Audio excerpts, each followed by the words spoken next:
1월 30일 신라젠 주식 말이에요. 대체 무슨 일이 있었던 걸까요?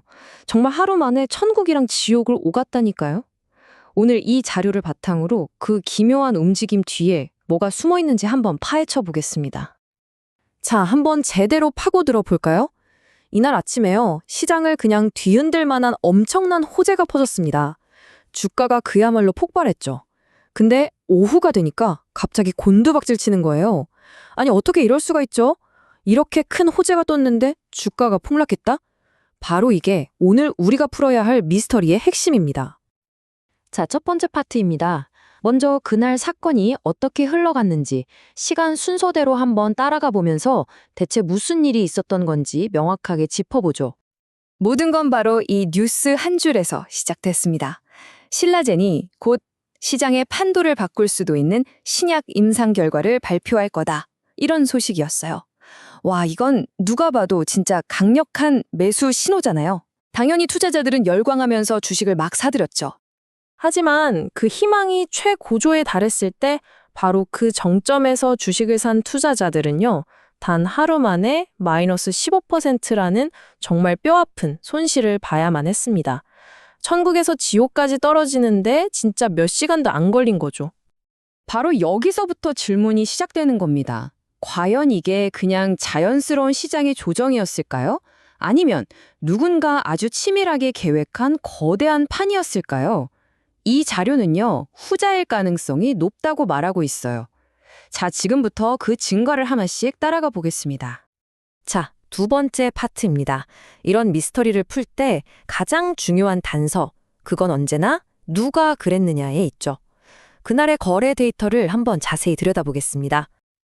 자, 이 화면 좀 보세요. 이게 모든 걸 말해줍니다. 개인 투자자들이 공포에 질려서 38억 원어치를 막 집어던지는 동안에 외국인들은 그 물량을 전부, 아니 오히려 더 많은 39억 원어치를 조용히 주워 담았습니다. 완전히 180도 다른 움직임이죠. 바로 이게 그 증거 데이터입니다. 숫자는 거짓말 안 하잖아요.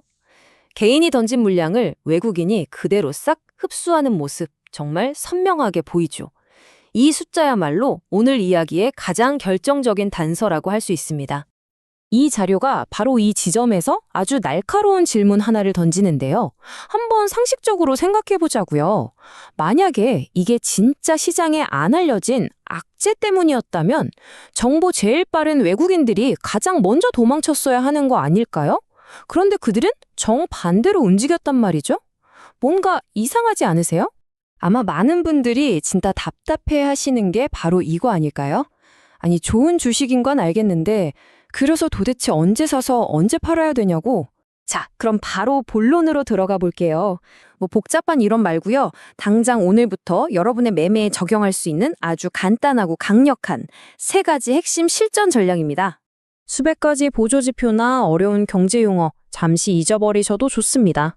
성공적인 대응을 위해서 우리가 기억해야 할 건 딱 세 가지예요.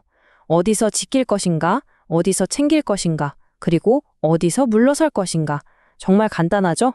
첫 번째 전략은 바로 지지 라인입니다. 자, 차트에서 보시는 것처럼 가격이 특정 구간 아래로는 더 이상 안 빠지고 딱 버텨주는 모습, 이게 바로 지지 라인입니다. 두 번째는 1차 목표가입니다. 그리고 마지막 세 번째, 어쩌면 가장 중요한 전략인 손절가입니다. 이 세 가지가 합쳐지면 투자의 불안감은 과연 어떻게 바뀔까요?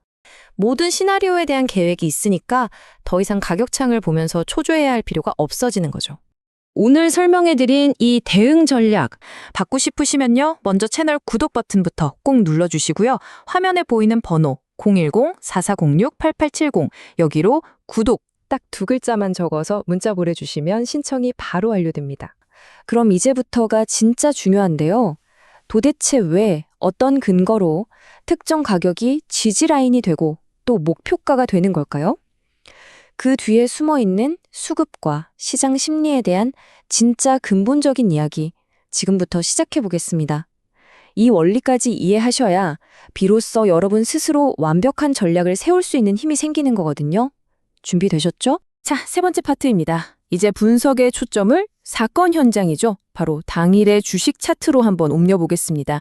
결정적인 단서가 바로 여기에 숨어 있거든요. 차트 분석 조금이라도 해보신 분들은 아실 거예요. 이렇게 길게 위로 솟았다가 내려온 꼬리, 이걸 보통 상투 잡았다. 그러니까 이제 오를 만큼 다 올랐다는 고점 신호로 보거든요.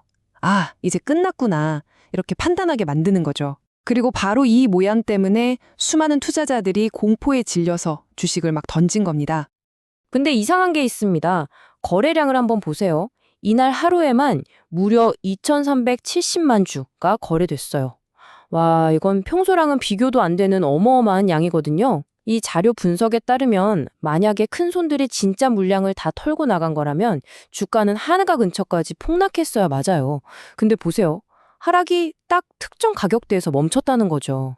바로 이 대목에서 이 자료가 롤링이라는 개념을 꺼내듭니다. 이게 뭐냐면요. 큰 손들이 일단 고점에서 주식을 팔아서 일부러 공포 분위기를 만드는 거예요. 그러면 겁에 질린 투자자들이 주식을 막 던지겠죠. 그때 더 낮은 가격에 그 주식을 다시 싹 쓸어 담는 아주 고도의 전략을 말하는 겁니다. 한마디로 주인이 바뀌는 손바뀜이 일어났다는 분석이죠. 네 번째 파트입니다. 아니, 그렇다면 도대체 왜 이렇게 복잡하고 위험해 보이는 일을 벌인 걸까요? 그 동기를 찾으려면요. 다시 모든 것의 시작점, 바로 그 뉴스로 돌아가 봐야 합니다. 여기에 아주 결정적인 반전이 숨어 있습니다. 바로 이겁니다. 핵심은 동사의 시제였어요. 뉴스를 잘 보세요. 신라젠이 결과를 발표했다고 과거형으로 말하지 않았어요. 결과를 발표할 것이다 라고 미래형으로 말했죠. 와, 정말 많은 투자자들이 이 결정적인 차이를 그냥 지나쳐버린 겁니다. 이게 뭘 의미할까요? 간단합니다. 모두가 이제 재료 소멸이다, 끝났다고 믿었던 바로 그 이벤트가 사실은 아직 시작도 안 했다는 뜻입니다. 이야기는 이제부터가 진짜 시작이라는 거죠. 자, 그럼 상황을 한번 정리해 볼까요? 가장 중요한 이벤트, 그러니까 학회에서 데이터를 발표하는 건 아직 오지도 않았습니다. 자, 그럼 이제 그림이 맞춰지죠? 주가가 폭락하는 그 와중에도 왜 외국인들이 주식을 사들였는지 그 이유가 설명이 되는 겁니다. 진짜 뉴스가 터지기 전에 미리 좋은 자리를 차지하고 있었을 가능성이 아주 높다는 분석인 거죠. 자, 이제 마지막 파트입니다. 지금까지 나온 단서들을 전부 모아서 이 자료가 내리는 최종적인 결론은 뭔지, 그리고 우리에게 어떤 질문을 던지는지 한번 살펴보겠습니다. 이 자료가 그리고 있는 시나리오는 이렇습니다. 자, 들어보세요. 1단계, 호재 뉴스를 띄운 다음에 일부러 주가를 떨어뜨려서 공포 분위기를 만든다. 2단계, 겁먹은 개인들이 주식을 내던진다. 3단계, 큰 손들은 바로 그 주식을 박앤세일 가격에 싹쓸이한다. 그리고 마지막 4단계, 진짜 호재가 터지기를 기다린다. 정말 치밀한 과정이죠? 결론적으로 이 자료는요, 1월 30일의 폭락은 단순한 주가 붕괴가 아니었다고 말합니다. 그보다는 더 큰 그림을 보는 전략가들에게로 두려움에 떠는 사람들의 주식이 강제로 넘어가는 과정이었다. 이렇게 결론을 내리고 있는 거죠. 그렇다면 이 자료가 마지막으로 우리에게 던지는 질문은 바로 이겁니다. 여러분은 시장이 만들어내는 이 공포에 휩쓸려서 같이 나갈 건가요? 아니면 그 뒤에 숨어있는 진짜 의미를 보고 기회로 잡을 건가요? 이날의 사건은요, 누군가에겐 정말 끔찍한 위기였지만 또 다른 누군가에겐 다시 없을 기회였습니다. 이 이야기는 우리에게 공포와 기회가 사실은 종이 한 장 차이라는 걸 다시 한번 깊이 생각하게 만드네요.